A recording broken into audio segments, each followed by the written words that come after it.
Hijoblanmagan har bir ayol osiy, ya'ni gunohkordir. Hijob Allohning buyrug'i va amri hisoblanadi. Unga amal qilish farzi ayn bo'ladi.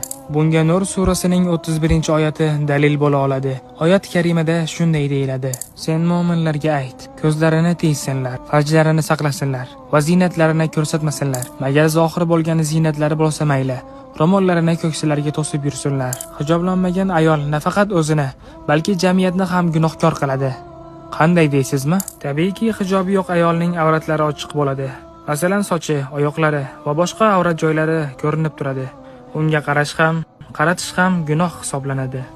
Hasan Basri rahimahulloh birovni avratiga qaraganga ham, qaratganga ham Allohning la'nati bo'lsin dedilar.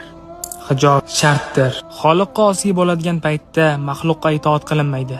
Xoliq Alloh, maxluq esa yaratilgan barcha inson zoti. Xoh u ota bo'lsin,